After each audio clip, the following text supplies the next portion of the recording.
Salut les amis et bienvenue sur Info Afrique. Depuis la mort du président tchadien Idriss Déby Itno, les manifestations se multiplient dans tout le pays en vue de revendiquer certaines décisions prises à propos de leur pays par l'extérieur. Pour plus de détails à ce propos, c'est parti après le générique. Bon visionnage. Et bien les amis, n'oubliez pas de cliquer sur le petit bouton rouge situé en bas de votre petit écran afin de vous abonner à la chaîne et d'activer la cloche de notification pour ne pas rater les scoops du moment. Bon visionnage.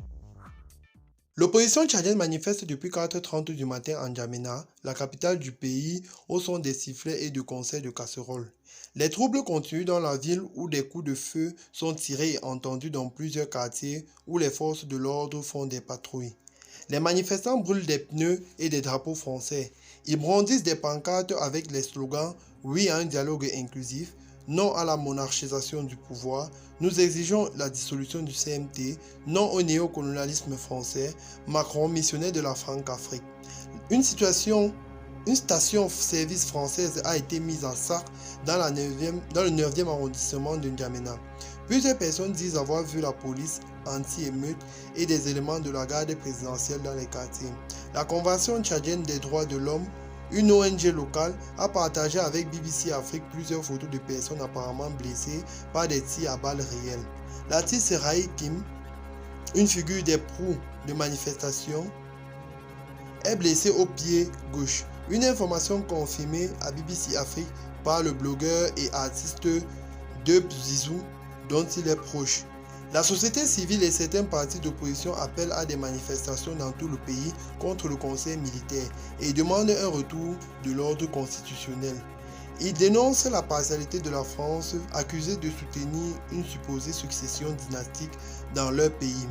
Un conseil militaire de transition dirigé par le fils du défunt président Idriss Déby Itno, Mahamat, général de l'armée, est en tête d'un régime de transition de 18 mois.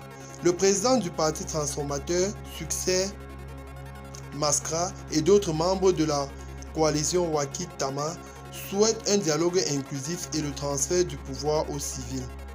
Le conseil militaire a nommé lundi un premier ministre civil, mais l'opposition souhaite un gouvernement civil à part entière. Les membres de la coalition et les organisations de la société civile se sont réunis lundi matin. Le président tchadien Idriss Déby est mort la semaine dernière des suites de blessures sur le champ de bataille selon la version officielle. L'Union africaine s'est déclarée gravement préoccupée par la prise de pouvoir par les militaires, tandis que la France et les puissances régionales font pression en faveur d'une solution civilo-militaire. La junte militaire a publié un communiqué hier soir pour interdire toutes les marches et manifestations.